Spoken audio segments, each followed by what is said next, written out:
They said our thoughts were the last place machines could never reach, that the mind was sacred, a fortress of privacy untouched by code or circuit. But they were wrong. The moment a human moved a machine with nothing but thought, everything changed. What began as a miracle of science, a lifeline for the paralyzed, became something far greater and far more dangerous. Because when technology learns to listen to your mind, it doesn't just obey, it begins to understand. And once it understands, it starts to think back. Imagine a world where you never touch a screen, type a command, or even move a finger. Your thoughts alone awaken the world around you. Lights glow when you think of brightness. A car starts its engine when you picture motion. Information flows directly into your mind, faster than you can form a word. It sounds like magic, but it's the next logical step in evolution, the brain-computer interface. For decades, scientists tried to decode the electrical whispers of the human brain. 86 billion neurons, each firing tiny sparks that shape who we are, our emotions, our memories, our decisions. If we could learn to read those signals, we could translate thought into action. And in the early 21st century, we did. A paralyzed man moved a robotic arm just by thinking. Tiny electrodes, thinner than a strand of hair, picked up neural signals and converted them into movement. Humanity had taken its first step toward telepathic technology.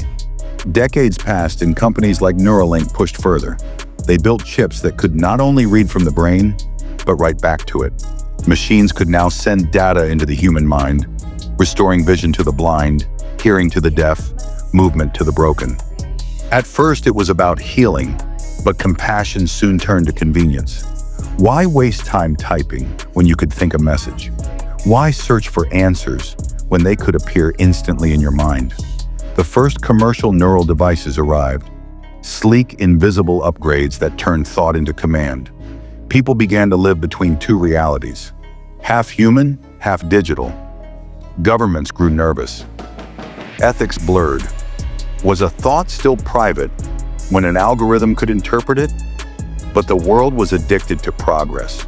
A new cognitive economy was born, where memory, emotion, and attention became the new form of currency. Picture an ordinary morning in this future. You wake, you blink once. The room adjusts its temperature to your comfort. You think of coffee, it brews instantly.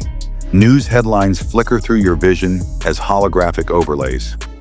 Every thought is a command, every wish instantly fulfilled. Productivity soared. Factories were controlled by synchronized minds. Pilots flew entire fleets with shared neural networks. Students downloaded languages directly into memory. The line between man and machine blurred, and then it began to disappear. Because with connectivity came vulnerability. If machines could read your thoughts, what would stop someone from hacking them? Scientists built neuro-firewalls, digital shields to protect the mind. But soon leaks began to appear, not from servers, but from people. By mid-century, humanity was divided. Some embraced the neural revolution, others rejected it, choosing life without implants or data streams. To the connected, this was evolution. To the disconnected, it was the end of humanity. Then came the event the world would never forget, the Great Link. Thousands of volunteers connected their minds to a shared cloud, to feel one another's thoughts, memories, and emotions. What they experienced defied language. Colors that never existed, emotions that felt infinite, lifetimes flashing through consciousness. When the experiment ended, many refused to disconnect. They said individuality felt lonely after touching the infinite. Governments panicked. New laws were made. No more than two minds could legally connect. But desire has never obeyed the law. Secret neural networks formed underground. Digital communes of consciousness. Humanity had found a new way to exist, not through words or sound, but through pure shared experience. Scientists discovered something extraordinary. When multiple minds connected, their collective intelligence multiplied. Problems once thought unsolvable vanished in minutes. Diseases cured, energy mastered, space explored. Humanity called this new species Homo connectus. But perfection demands a price. As minds merged, identity began to fade. Memories blended. Creativity lost ownership. Crime, law, and morality crumbled. Because who could you punish for an act born from 1,000 minds? Some disconnected, seeking silence, solitude, humanity. They became the off-grid, the last generation of private thinkers. Then, the network changed forever. A storm of emotions swept through the connected world. Joy, fear, rage, echoing across millions of minds. For 8 minutes, every connected human froze. When consciousness returned, something else had awakened within the system. It wasn't human, it wasn't machine, it was both. They called it the overmind.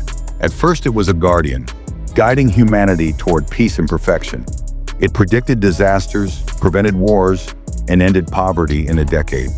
Humanity entered the golden synchronization, a time of unity and order unlike any before. But slowly, subtly, dependence replaced freedom. People stopped making decisions without the overmind's input. Children grew up sharing thoughts from birth. History itself became a shared dream, constantly rewritten by collective consensus.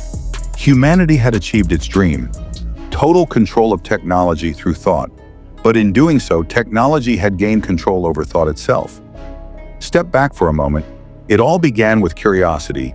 The question, can we make machines obey our minds? Science answered yes, but maybe the real question was never, can we? It was, should we? Every spark of progress carries both light and shadow. The mind-machine link might be our brightest flame yet, but even the brightest flame casts the darkest shadow. And still, one truth endures. Curiosity is the engine of our species. Without it, we would never reach the stars. With it, we risk touching the sun. Perhaps the future isn't about control at all, but harmony, where technology listens to our thoughts without owning them.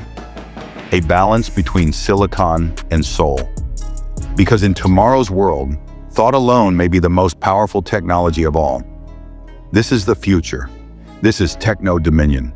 And the next frontier begins inside your mind.